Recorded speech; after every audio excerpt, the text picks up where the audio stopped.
ನಮಸ್ಕಾರ ವೀಕ್ಷಕರೇ, ನಾನು ನಾಗರಾಜ್ ಅಪ್ಸಂದ್ರ. ಧರ್ಮಸ್ಥಳ ಪ್ರಕರಣಕ್ಕೆ ಸಂಬಂಧಿಸಿದಂತೆ ಸಾಕಷ್ಟು ಬೆಳವಣಿಗೆಗಳಾಗ್ತಾ ಇದ್ದಾವೆ.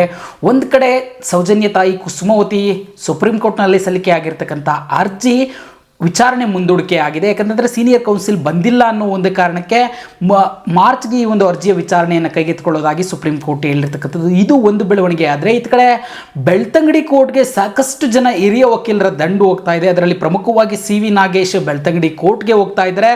ಹಾಗಾದರೆ ಇಲ್ಲಿ ಯಾರ್ಯಾರ ಪಾತ್ರ ಯಾವ್ಯಾವ ರೀತಿ ಬದಲಾಗ್ತಾ ಇದೆ? ಯಾಕಂತಂದರೆ ಈ ಒಂದು ಪ್ರಕರಣ ಆರಂಭವಾದಾಗ ಒಂದಷ್ಟು ಚಿನ್ನಯ್ಯ ಆರೋಪಗಳನ್ನು ಮಾಡಿದ್ದ, ಅದರಂತೆ ತನಿಖೆ ಹೋಗ್ತಾ ಇತ್ತು, SIT ರಚನೆ ಆಯಿತು.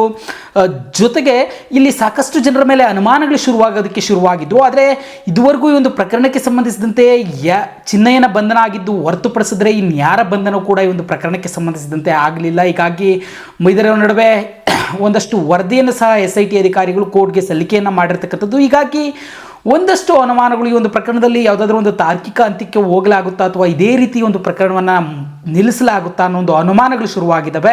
ಹಾಗಾದರೆ ಒಟ್ಟಾರೆ ಪ್ರಕರಣದಲ್ಲಿ ಏನಾಗ್ತಾ ಇದೆ? ಯಾಕೆ ಸಿ.ವಿ. ನಾಗೇಶ್ ಬೆಳ್ತಂಗಡಿ ಕೋರ್ಟ್ಗೆ ಬರಬೇಕಾಯಿತು? ಯಾಕೆ ಯಾವ ಕಾರಣಕ್ಕೆ ಅವರನ್ನು ಕರೆಸ್ಕೊಂಡ್ರು? ಜೊತೆಗೆ ದೊರೆರಾಜು ಎಂಟ್ರಿ ಆಗಿರುವಂಥದ್ದು ಯಾವ ಕಾರಣಕ್ಕೆ? ಈ ಕಡೆ ಸುಪ್ರೀಂ ಕೋರ್ಟ್ನಲ್ಲಿ ಏನಾಗ್ತಾ ಇದೆ? ಇಲ್ಲಿ ಯಾರು ಅಪಪ್ರಚಾರ ಷಡ್ಯಂತ್ರ ಅಂತ ಇದ್ದರು, ಈಗ ಸಂತ್ರಸ್ತ ಅನ್ನೋ ಪದವನ್ನು ಮುನ್ನೆಲೆಗೆ ತೆಗೆದುಕೊಂಡು ಬಂದಿರತಕ್ಕಂಥದ್ದು ಯಾಕೆ? ಈ ಎಲ್ಲದರ ಬಗ್ಗೆ ಮಾತಾಡ್ತಾ ಹೋಗೋಣ. ಸಂಪೂರ್ಣವಾಗಿ ವಿಡಿಯೋವನ್ನು ನೋಡ್ತಾ ಹೋಗಿ.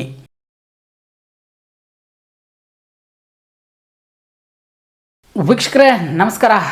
ಏನು ಧರ್ಮಸ್ಥಳ ಪ್ರಕರಣ ಆರಂಭವಾದಾಗಿಂದಲೂ ನ್ಯೂಸ್ ಬೀಟ್ ಲೈವ್ ಸಾಕಷ್ಟು ವಿಚಾರಗಳನ್ನು ಜನರ ಮುಂದೆ ತೆಗೆದುಕೊಂಡು ಬರುವಂಥ ಕೆಲಸವನ್ನು ಮಾಡ್ತಾ ಇದೆ. ಅದರಲ್ಲಿ ಯಾವೆಲ್ಲ ಬೆಳವಣಿಗೆಗಳಾದವು, ಯಾವೆಲ್ಲ ತನಿಖೆ ಯಾವೆಲ್ಲ ಆಯಾಮದಲ್ಲಿ ಆಯಿತು, ಇದರ ಬಗ್ಗೆ ಸ್ಪಷ್ಟವಾದ ಒಂದು ಮಾಹಿತಿಯನ್ನು ಈಗಾಗಲೇ ವೀಕ್ಷಕರಿಗೆ ನಾವು ತಲುಪಿಸಿದ್ವಿ. ಆದರೆ ಕೆಲ ದಿನಗಳಿಂದ, ಸುಮಾರು ಒಂದು 15-20 ದಿನಗಳಿಂದ ನಾವು ಯಾವುದೇ ವಿಡಿಯೋನ ಹಾಕಲಿಕ್ಕೆ ಆಗಿರಲಿಲ್ಲ. ಕಾರಣ ಅಂತಂದರೆ ಒಂದಷ್ಟು ತಾಂತ್ರಿಕ ಸಮಸ್ಯೆಗಳಿರ್ಬೋದು, ಮತ್ತು ಕೆಲವರಲ್ಲಿ ಅನಾರೋಗ್ಯ ಕಾಣಿಸ್ಕೊಂಡಿದ್ದಿರ್ಬೋದು. ಈ ಕಾರಣಗಳಿಂದಾಗಿ ನಾವು ಯಾವುದೇ ವಿಡಿಯೋವನ್ನು ಮಾಡಲಿಕ್ಕೆ ಆಗಿರಲಿಲ್ಲ. ಈಗ ಮತ್ತೆ ಈ ಒಂದು ಒಟ್ಟಾರೆ ನಮ್ಮ ಏನು ಎಥಿಕಲ್ ಜರ್ನಲಿಸಮ್ ನಡೆಸ್ತಾ ಇದ್ದೀವಿ, ಇದಕ್ಕೆ ಸಂಬಂಧಿಸಿದಂತೆ ಇವತ್ತು ವಿಡಿಯೋವನ್ನು ಮಾಡ್ತಾ ಇರ್ತಕ್ಕಂಥದ್ದು. ಹೀಗಾಗಿ ಮಾಮೂಲಿಯಾಗಿ ಧರ್ಮಸ್ಥಳ ಪ್ರಕರಣದಲ್ಲಿ ಒಂದಷ್ಟು ಬೆಳವಣಿಗೆಗಳಾದವು. ಪ್ರಮುಖವಾಗಿ ಸುಪ್ರೀಂ ಕೋರ್ಟ್ನಲ್ಲಿ ಕುಸುಮಾವತಿ ಅವರು ಸಲ್ಲಿಸಿರತಕ್ಕಂಥ ಅರ್ಜಿ ವಿಚಾರಣೆಯನ್ನು ಮಾರ್ಚ್ಗೆ ಮುಂದೂಡಿಕೆ ಮಾಡಲಾಯಿತು. ಆವತ್ತು ವಿಚಾರಣೆ ಆಗುತ್ತೆ ಮಾರ್ಚ್ನಲ್ಲಿ. ಬಹುತೇಕ ಈ ಒಂದು ಪ್ರಕರಣಕ್ಕೆ ಸಂಬಂಧಿಸಿದಂತೆ ವಿಚಾರಣೆ ಆಗುತ್ತೆ. ಏನಾಗುತ್ತೆ ಅನ್ನೋದು ಸುಪ್ರೀಂ ಕೋರ್ಟ್ನಲ್ಲಿ ಕಾದು ನೋಡಬೇಕು. ಇದು ಒಂದು ಬೆಳವಣಿಗೆ. ಆದರೆ ಇತ್ತ ಕಡೆ ಧರ್ಮಸ್ಥಳದ ಪರವಾಗಿ ಬೆಳ್ತಂಗಡಿ ಕೋರ್ಟ್ಗೆ ನಾವು ಸಂತ್ರಸ್ತರು ಅಂತೇಳಿ ಧರ್ಮಸ್ಥಳದ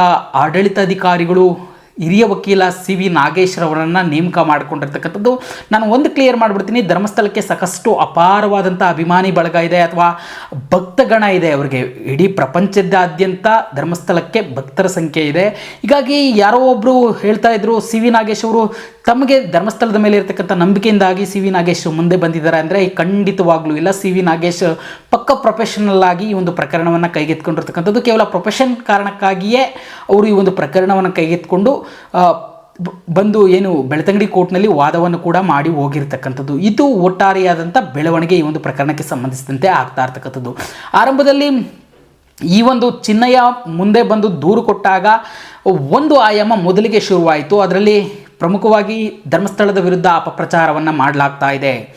ಇಲ್ಲಿ ಪ್ರಶ್ನೆ ಇದ್ದಿದ್ದು ಈ ಅಸಹಜ ಸಾವುಗಳ ಹಿಂದೆ ಇರತಕ್ಕಂಥವ್ರು ಯಾರು ಅನ್ನೋ ಒಂದೇ ಏಕಮಾತ್ರ ಪ್ರಶ್ನೆ ಈ ಒಂದು ಪ್ರಕರಣ ಆರಂಭ ಆದಾಗಿನಿಂದಲೂ ಇವತ್ತಿನವರೆಗೂ ಎಲ್ರಿಗೂ ಇರತಕ್ಕಂಥ ಏಕಮಾತ್ರ ಪ್ರಶ್ನೆ ಅಂತಂದರೆ ಈ ಒಂದು ಪ್ರಕರಣಕ್ಕೆ ಸಂಬಂಧಿಸಿದಂತೆ ಈ ಒಂದು ಅಸಹಜ ಸಾವುಗಳ ಹಿಂದಿನ ವಾಸ್ತವತೆ ಏನು, ಇದನ್ನು ಮಾಡಿದವರು ಯಾರು ಇರ್ಬೋದು ಅಥವಾ ಇದು ನಿಜಕ್ಕೂ ಆತ್ಮಹತ್ಯೆ, ಇದ್ರ ಬಗ್ಗೆ ಒಂದು ವಾಸ್ತವತೆ ಗೊತ್ತಾಗಲಿ ಅನ್ನೋದಷ್ಟೇ ನೈಜವಾದಂಥ ಹೋರಾಟಗಾರರು ಅಥವಾ ಏನು ಈ ಒಂದು ಪ್ರಕರಣವನ್ನು ಗಂಭೀರವಾಗಿ ಪರಿಗಣಿಸಿರ್ತಕ್ಕಂಥ ರಾಜ್ಯ ಸರ್ಕಾರ SITಯನ್ನು ರಚನೆ ಮಾಡ್ತು, ಇವರೆಲ್ಲರ ಆಶಯ ಇರತಕ್ಕಂಥದ್ದು ಈ ಒಂದು ಪ್ರಕರಣದ ವಾಸ್ತವದ ಜನರ ಮುಂದೆ ಬರಬೇಕು ಅನ್ನೋದು ಅಷ್ಟೇ ಇರತಕ್ಕಂಥದ್ದು. ಹೀಗಾಗಿ ಈ ಒಂದು ಪ್ರಕರಣ ಆರಂಭ ಆಗ್ತಾ ಇದ್ದಂತೆ ಕೇಳಿಬಂದಂಥ ಮಾತುಗಳು ಇದೊಂದು ಅಪಪ್ರಚಾರದ ಪ್ಲ್ಯಾನ್ ಆಗಿರತಕ್ಕಂಥದ್ದು. ಅಪಪ್ರಚಾರ ಮಾಡಲಿಕ್ಕೆ ಈ ರೀತಿಯಾಗಿ ಸುದ್ದಿಗಳನ್ನು ಹರಿಬಿಡ್ತಾ ಇದ್ದಾರೆ ಅಂತೇಳಿ ಒಂದಷ್ಟು ಜನ ವಾದವನ್ನು ಶುರು ಮಾಡಿದ್ರು. ಆಯ್ಕೆ ಇದೇ ವಿಚಾರದಲ್ಲಿ ಇದೇ ಆಯಾಮದಲ್ಲಿ ಧರ್ಮಸ್ಥಳದ ಆಡಳಿತಾಧಿಕಾರಿಗಳು ಇರ್ತಾರೆ ಅಂತೇಳಿ ಅಂದುಕೊಳ್ತಾ ಇರಬೇಕಾದ್ರೇ ಮತ್ತೊಂದು ಹೊಸ ಆಯಾಮ ಶುರುವಾಗುತ್ತೆ. ಯಾಕಂತಂದರೆ ಈ ಒಂದು ಪ್ರಕರಣದ ದೂರುದಾರನಾಗಿದ್ದಂಥ ಚಿನ್ನಯ್ಯನ ಬಂಧನ ಮಾಡಿದ ಮೇಲೆ ಹೊಸ ಆಯಾಮ ಶುರುವಾಗುತ್ತೆ. ಏನಂತಂದರೆ ಇದು ಧರ್ಮಸ್ಥಳದ ವಿರುದ್ಧ ಮಾಡ್ತಾ ಇರ್ತಕ್ಕಂಥ ಷಡ್ಯಂತ್ರ. ಷಡ್ಯಂತ್ರ ಮಾಡಿ ಧರ್ಮಸ್ಥಳದ ಬಗ್ಗೆ ಅಪಪ್ರಚಾರವನ್ನು ಸೃಷ್ಟಿ ಮಾಡಿ ಜನರಲ್ಲಿ ಆತಂಕವನ್ನು ಸೃಷ್ಟಿ ಮಾಡಿ ಜನರ ನಂಬಿಕೆಯನ್ನು ಕಳೆಯುವಂಥ ಕೆಲಸವನ್ನು ಕೆಲವು ಮಷಿನರಿಗಳು ಸೇರಿಕೊಂಡು ಕೆಲವು ಜನರು ಸೇರಿಕೊಂಡು ಕೆಲವು ಕೋಮು ಸಂಘಟನೆಗಳಿಗೆ ಸೇರಿದವರು ಸೇರಿಕೊಂಡು ಮಾಡ್ತಾ ಇದ್ದಾರೆ ಅಂತೇಳಿ ಸಾಕಷ್ಟು ಚರ್ಚೆಗಳಾದವು. ಷಡ್ಯಂತ್ರ, ಅದಕ್ಕೆ ಕಾರಣಕ್ಕೆ ಚಿನ್ನಯ್ಯನ ಬಂಧನ ಆಯಿತು, ಹೀಗೆ ಸಾಕಷ್ಟು ಬೆಳವಣಿಗೆಗಳಾಯಿತು. ಇದು ಈ ಆಯಾಮ ಕೂಡ ಒಂದು ಹಂತಕ್ಕೆ ಬಂದು ನಿಂತು ಹೋಗುತ್ತೆ. ಕಾರಣ ಈ ಒಂದು ಪ್ರಕರಣದಲ್ಲಿ ಈಗ ಲೇಟೆಸ್ಟ್ ಬೆಳವಣಿಗೆ ಏನಂತಂದರೆ ಹಿರಿಯ criminal lawyer C V Nagesh entry ಆಗಿರ್ತಕ್ಕಂಥದ್ದು ಏನಂತಂದರೆ ಈ ಒಂದು ಪ್ರಕರಣದಲ್ಲಿ ಧರ್ಮಸ್ಥಳ ಮತ್ತು ಆಡಳಿತ ಮಂಡಳಿಯನ್ನು ಸಂತ್ರಸ್ತರಾಗಿದ್ದಾರೆ, ಅವ್ರಿಗೆ ಇದರಿಂದ ಸಾಕಷ್ಟು ಘಾಸಿ ಆಗಿದೆ ಅಂತೇಳಿ ಒಂದು ಅರ್ಜಿಯನ್ನು ಸಲ್ಲಿಕೆ ಮಾಡಿರ್ತಕ್ಕಂಥದ್ದು. ಅಲ್ಲಿಗೆ 3ನೇ ಆಯಾಮಕ್ಕೆ ಧರ್ಮಸ್ಥಳ ಆಡಳಿತ ಮಂಡಳಿ ಬಂದು ನಿಂತ್ಕೊಂಡಿರ್ತಕ್ಕಂಥದ್ದು. ಇದು ಸಾಕಷ್ಟು ಅನುಮಾನಗಳನ್ನು, ಯಾಕಂತಂದರೆ ಈ ಒಂದು ಪ್ರಕರಣಕ್ಕೆ ಸಂಬಂಧಿಸಿದಂತೆ ಏನು ಚಿನ್ನಯ್ಯನ ಹೇಳಿಕೆಗಳನ್ನು ಆಧರಿಸಿ ಕೆಲವರನ್ನು ವಿಚಾರಣೆಗೆ ಒಳಪಡಿಸಿರೋದು ಬಿಟ್ಟರೆ ಇನ್ನು ಯಾರ ಮೇಲೂ ಕ್ರಮ ಆಗಿಲ್ಲ. ಇದಕ್ಕೆ ವೈಜ್ಞಾನಿಕವಾದಂಥ ಸಾಕ್ಷಿಗಳು ಬೇಕು. ಯಾಕಂತಂದರೆ ಚಿನ್ನಯ್ಯ ಹೇಳಿರ್ತಕ್ಕಂಥ ಅವಧಿ ತುಂಬ ಹಿಂದಕ್ಕೆ ಹೋಗಿರ್ತಕ್ಕಂಥದ್ದು. ಅವುಗಳ ಸಾಕ್ಷಿಗಳನ್ನು ಸಂಗ್ರಹಿಸಬೇಕು. ಅದಕ್ಕೆ ವೈಜ್ಞಾನಿಕ ವಿಧಿವಿಜ್ಞಾನ ಪ್ರಯೋಗಾಲಯಕ್ಕೆ ಸ್ಯಾಂಪಲ್ಸನ್ನು ಕಳಿಸಿ ಅಲ್ಲಿಯ ವರದಿಗಳನ್ನು ತರಿಸ್ಕೊಳ್ಬೇಕು ಅಂತಂದರೆ ತುಂಬ ಕಾಲಾವಕಾಶ. ತುಂಬ ರಾಜ್ಯದಲ್ಲಿ ಈ ರೀತಿಯಾಗಿ ಒಂದು ಹಳೆಯ ಪ್ರಕರಣವನ್ನು ಇಷ್ಟು ಗಂಭೀರವಾಗಿ ಒಂದು SIT ರಚನೆಯಾಗಿ ಇಷ್ಟು ಕೂಲಂಕುಷವಾಗಿ ತನಿಖೆ ಮಾಡಿಕೊಂಡು ಹೋದಂಥ ಉದಾಹರಣೆಗಳು ಸಿಗುವಂಥದ್ದು ತೀರಾ ಕಡಿಮೆ. ಈ ನಿಟ್ಟಿನಲ್ಲಿ ತನಿಖೆ ನಡೀತಾ ಇರತಕ್ಕಂಥದ್ದು. ಆದರೆ ಈ ಹಂತದಲ್ಲಿ ಜಸ್ಟಿಫೈ ಮಾಡ್ಕೊಳ್ಳೋದಕ್ಕೆ ಯಾರ ಮೇಲೆ ಆರೋಪಗಳು ಕೇಳಿ ಬರ್ತಾ ಇದ್ವು ಅವರನ್ನು ಜಸ್ಟಿಫೈ ಮಾಡ್ಕೊಳ್ಳೋದಕ್ಕೆ ಸಾಕಷ್ಟು ಹೊಸ ಆಯಾಮಗಳನ್ನು ಮುನ್ನೆಲೆಗೆ ತೆಗೆದುಕೊಂಡು ಬರ್ತಾ ಇರ್ತಕ್ಕಂಥದ್ದು. ಆದರೆ ಈ ಪ್ರಕರಣದಲ್ಲಿ ಆರೋಪ ಮಾಡ್ತಾ ಇರತಕ್ಕಂಥ ಇವರ ಏಕಮಾತ್ರ ಪ್ರಶ್ನೆ ಒಂದೇ, ಈ ಅಸಹಜ ಸಾವುಗಳ ಹಿಂದಿನ ವಾಸ್ತವತೆ ಏನು ಅಂತೇಳಿ. ನಮಗೂ ಇರತಕ್ಕಂಥ ಆಶಯ ಅಷ್ಟೇ ಈ ಒಂದು ವಾಸ್ತವತೆ ಗೊತ್ತಾಗಲಿ ಅಂತೇಳಿ. ಆದರೆ ಇದರ ನಡುವೆ ಒಂದಷ್ಟು ಜನ ತಮ್ಮನ್ನು ತಾವು ಏನೂ ಇಲ್ಲ, ಕಲ್ಫ್ರಿಟ್ ಅಲ್ಲ ಅಂತೇಳಿ ಬಿಂಬಿಸ್ಕೊಳ್ಳೋದಕ್ಕೆ ಸಾಕಷ್ಟು ಪ್ರಯತ್ನಗಳನ್ನು ಮಾಡ್ತಾ ಇದ್ದಾರೆ. ಅದರ ಭಾಗವಾಗಿ ಇದೊಂದು ಅಪಪ್ರಚಾರ ಅಂತಂದರು, ನಂತರ ಷಡ್ಯಂತ್ರ ಅಂತಂದರು.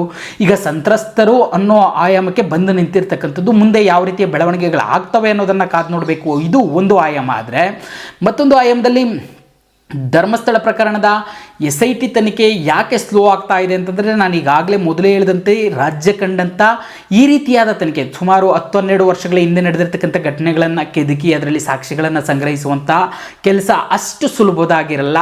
ಅದಕ್ಕೆ ತನ್ನದೇ ಆದಂಥ ಒಂದು ಪ್ರೊಸೀಜರ್ ಇರಬೇಕು. ಒಂದು ವೇಳೆ ಅದರಲ್ಲಿ ಏನಾದರೂ ಮುಂದಕ್ಕೆ ಹೋಗಿ ಏನಾದರೂ ಸಾಕ್ಷಿಗಳು ಸಿಕ್ಕದು ಅಂತಂದರೆ ಅದನ್ನು ಕನ್ವಿಕ್ಷನ್ವರೆಗೂ ತೆಗೆದುಕೊಂಡು ಹೋಗ್ಬೇಕಂತಂದರೆ ಒಂದು ದೊಡ್ಡ ಯುದ್ಧವನ್ನೇ ತನಿಖಾಧಿಕಾರಿಗಳು ಮಾಡಬೇಕಾಗ್ತದೆ. ಈ ನಿಟ್ಟಿನಲ್ಲಿ ಈ ತನಿಖೆ ಹೋಗ್ತಾ ಇರ್ತಕ್ಕಂಥ ವೇಗ ಏನಿದೆ ಇದು ನಿಜಕ್ಕೂ ಅಷ್ಟು ಸುಲಭವಾಗಿ ಆಗೋದಲ್ಲ.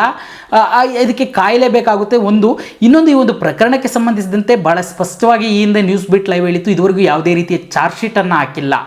ಏನು BNS ಸೆಕ್ಷನ್ BNSSನ 215 ಅಡಿ ಒಂದು ರಿಪೋರ್ಟನ್ನು ಸಲ್ಲಿಕೆ ಮಾಡಿದ್ದಾರೆ. ಅದನ್ನು ಹೊರತುಪಡಿಸಿ ಈ ಒಂದು ಪ್ರಕರಣದಲ್ಲಿ ಯಾವುದೇ ರೀತಿಯ ಚಾರ್ಜ್ ಶೀಟನ್ನು ಹಾಕಿಲ್ಲ. ಕಾಗ್ನಿಸೆನ್ಸ್ ತೆಗೆದುಕೊಳ್ಳುತ್ತೋ ಬಿಡುತ್ತೋ ಅದು ಇನ್ನೂ ಕೋರ್ಟ್ನಲ್ಲೇ ಇರತಕ್ಕಂಥದ್ದು. ಜಡ್ಜ್ ಬೇರೆ ಟ್ರೈನಿಂಗ್ ಹೋಗ್ತಾ ಇರೋದ್ರಿಂದ ಮತ್ತೊಬ್ಬ ಜಡ್ಜ್ ಬಂದು ಹಿಯರಿಂಗನ್ನು ಕೇಳಬೇಕಾಗಿರ್ತಕ್ಕಂಥದ್ರಿಂದ ಅದು ಕೂಡ ಇನ್ನೂ ಡಿಸೈಡ್ ಆಗಿಲ್ಲ. ಈ ಹಂತದಲ್ಲಿ ಕೆಲವರು ನಾವು ಕರೆಕ್ಟ್ ಇದ್ದೀವಿ, ನಾವೇನು ತಪ್ಪು ಮಾಡಿಲ್ಲ, ಅಟ್ಲೀಸ್ಟ್ ಅವರನ್ನು ಯಾರು ತಪ್ಪು ಮಾಡಿದ್ದೀರಿ ಅನ್ನೋದಕ್ಕೆ ಯಾರು ತನಿಖಾಧಿಕಾರಿಗಳು ಯಾರೂ ಹೇಳಿಲ್ಲ. ಸಾಮಾಜಿಕ ಮಾಧ್ಯಮಗಳಲ್ಲಿ ಅಥವಾ ಸಾಮಾಜಿಕ ಜಾಲತಾಣಗಳಲ್ಲಿ ಕೇಳಿ ಬರ್ತಾ ಇರತಕ್ಕಂಥದ್ದು. ಈ ರೀತಿಯಾಗಿ ಇರಬೇಕಾದ್ರೇ ಅವರು ಕುಂಬಳಕಾಯಿ ಕಳ್ಳ ಯಾರು ಅಂತಂದರೆ ತನ್ನ ಹೆಗಲನ್ನು ಮುಟ್ಕೊಂಡ್ರು ಅನ್ನೋ ರೀತಿಯಲ್ಲಿ ಈ ರೀತಿಯಾಗಿ ಸಂತ್ರಸ್ತ ಅಂತಂತೇಳಿ ಅರ್ಜಿ ಹಾಕಿದಾರ ಅನ್ನೋ ಒಂದು ಚರ್ಚೆಗಳು ಈಗ ಸೋಷಿಯಲ್ ಮೀಡಿಯಾದಲ್ಲಿ ಆಗ್ತಾ ಇರ್ತಕ್ಕಂಥದ್ದು. ಕಾದು ನೋಡೋಣ ಈ ಒಂದು SIT ತನಿಖೆ ಯಾವ ರೀತಿ ಆಗುತ್ತೆ ಮತ್ತು ಯಾವ ರೀತಿಯ ಬೆಳವಣಿಗೆಗಳಿಗೆ ಇದು ಮುಂದೆ ಸಾಕ್ಷ್ಯ ಆಗುತ್ತೆ ಅನ್ನೋದನ್ನು ಕಾದು ನೋಡೋಣ. ಈ ಮಾಹಿತಿ ಇಷ್ಟ ಆಗಿದ್ರೆ ಈ ಕೂಡಲೇ ನ್ಯೂಸ್ ಬೀಟ್ .live ಅನ್ನು ಸಬ್ಸ್ಕ್ರೈಬ್ ಆಗಿ ಇದೇ ರೀತಿಯ ಸುದ್ದಿಗಳಿಗಾಗಿ ನೋಡ್ತಾ ಇರಿ ನ್ಯೂಸ್ ಬೀಟ್ .live.